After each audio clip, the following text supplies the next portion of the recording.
Hey everyone, today I'm checking out this dash camera. This is a dual dash cam, and that means that it has a front camera and a back camera. Here are just a few of the little features, but I'm going to talk kind of all about these while we check out the camera and open up the box. So this has 1080 pixels, so that's really clear photos and videos that it's going to give you. It does have that rear and front camera. So the front camera is going to give you a 170-degree wide angle. So that's super big. So 170 degrees you're going to see in the front, and then the rear camera gives you 140 degrees, so you also get a really good rear view. So this is the camera itself. You can see it's nice and small, super skinny. It has the lights also, so it does have that night vision.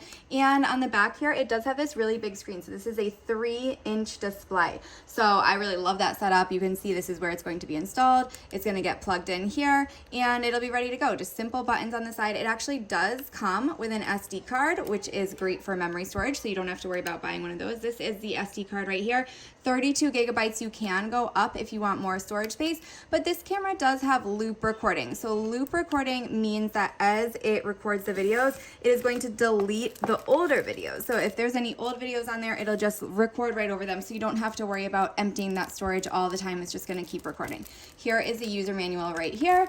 It does come with a nice cleaning cloth, as you can see.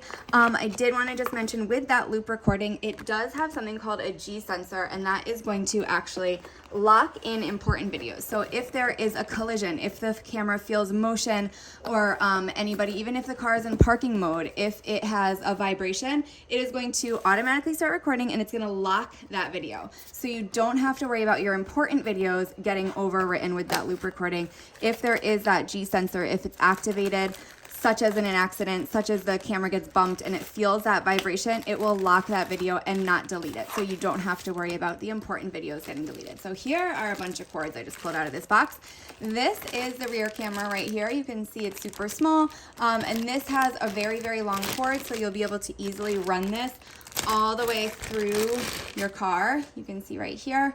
This is the little tiny camera, and here is the cord. So you can run this really long cord all the way through your car and have it all set up. So keep that out. And then here is the suction cup mount for the dash cam. So this actually clicks right onto the top here, and then it is ready to be mounted to your dashboard. It does have that nice suction cup, which is great, and it is also adjustable, so you can kind of get the right angle that you're looking for.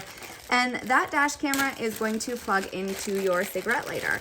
It does also come with a USB if you wanted to use a USB to plug it in, or you can use a cigarette lighter, so whichever your car has.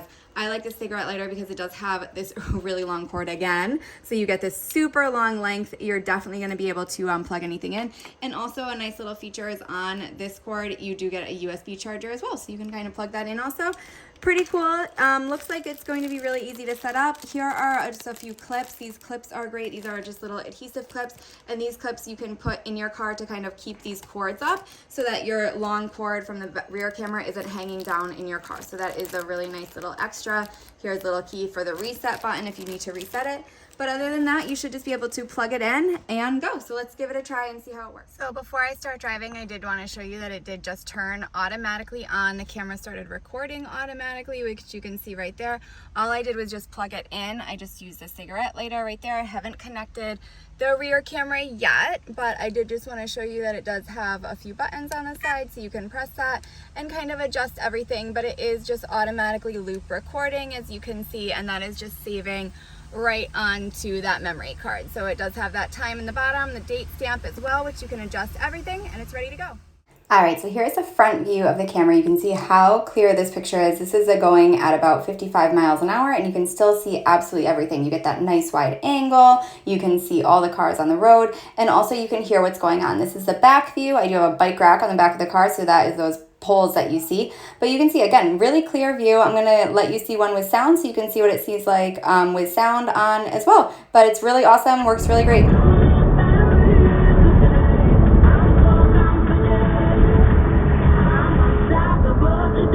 So you can definitely hear the music playing, you can hear people talking in the background, so this works for sound as well as the video, and it's just a great overall camera. I think you're going to love it.